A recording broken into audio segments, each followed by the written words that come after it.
Hello class, this module is about learning safely.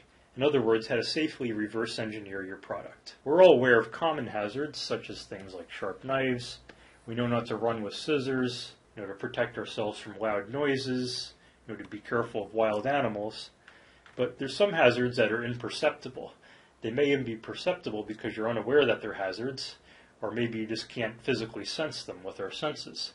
An example of that could be an electrical wire, such as this bare wire right here in this electric appliance chassis. By looking at it, we can't tell if there's voltage present on that wire or not. Before we manipulated this chassis or tested anything, we'd want to measure the voltage there with a voltmeter to ensure that the circuit's de-energized.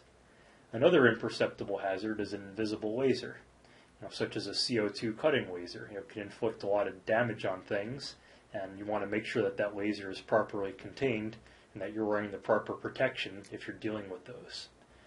Airborne debris can be imperceptible. If something is flying at you at a very fast velocity, it's going to hit you before you can get out of the way or dodge it. Objects under compression or tension could be imperceptible. Say you're unbolting a plate and there's a large spring under it, and when you take that last bolt out, the whole plate could get launched towards you if there's a spring under it. Hot surfaces are another source of imperceptible hazards, such as this resistor right here could get very hot. There are a lot of telltale signs in commercial products made these days that'll warn you of dangers. We all know the ubiquitous warning labels. Right? This one right here is telling us that there's a Class 3B laser in this product. And so before we open up the enclosure or defeat any safety mechanisms or look into it, we want to learn all about a Class 3B laser and learn what the safety precautions are for that. So this right here is a compact fluorescent light bulb. We could see right here it has HG written on it.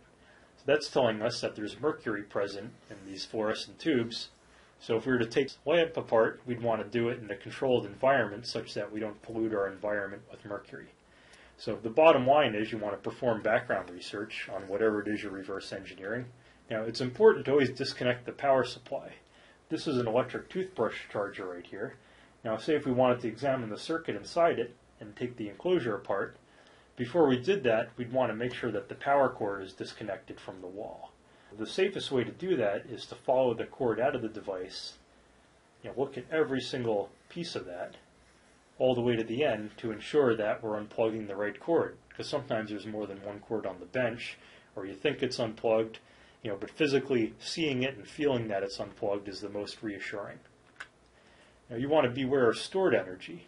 Things such as springs can have compression, or tension on them. They could fly out of things when you're disassembling it. Electrical energy is often stored in capacitors, which are usually large cylinders. A product that has stored energy in it could be something like this taser gun right here. A taser is something that disables humans. How it works is, it's not the whole thing. In a nutshell, there's a capacitor in here that stores energy.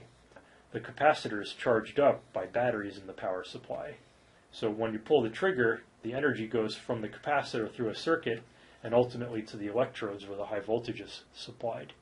Now, even if you take out this power supply, take the batteries out of the gun, it could still be possible that there's voltage stored in this capacitor right here. And so you'd want to consult the manufacturers, or common engineering publications to figure out how to safely discharge that before you take it apart. In the lab, you always want to wear proper attire.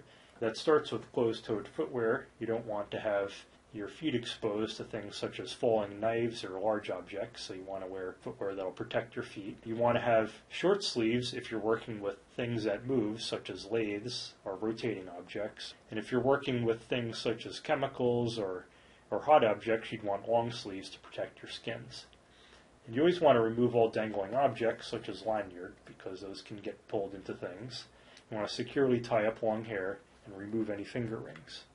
Eye and face protection is mandatory in the lab.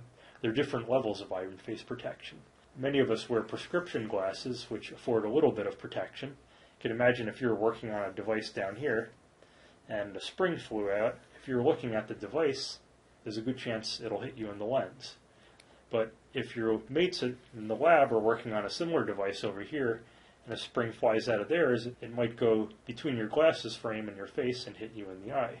A better level of protection would be to wear safety glasses such as these right here that have side shields. Therefore, if something does come in from the side, it'll hit the shield instead of hitting your eye.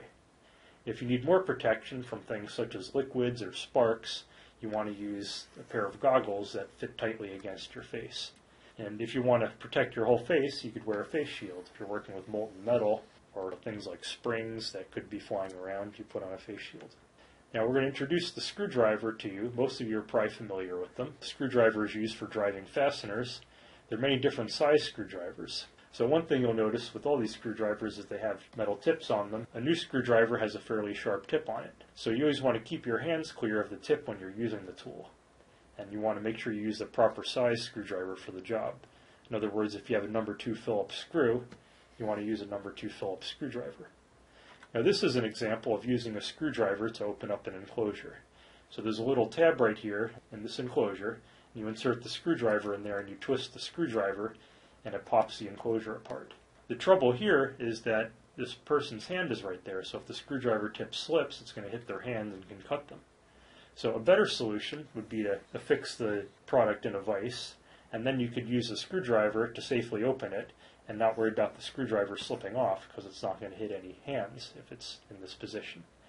Now, on the other end, you want to make sure you're not putting your whole body weight into the screwdriver, because if it does slip or if the enclosure opens up unexpectedly, you could lose your balance.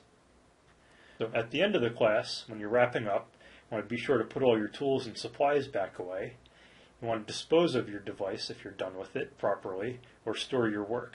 So a lot of these devices can be recycled, so please don't throw them in the garbage. Contact the instructors for proper disposal. And then you want to clean up your work area. Make sure you remove anything like chemicals, such as, if you're working on an inkjet printer, there might be ink spilled on the table. Please clean up the work area. Then on your way out, wash your hands. You're working in an industrial setting, and it's always good practice to wash your hands when you're leaving.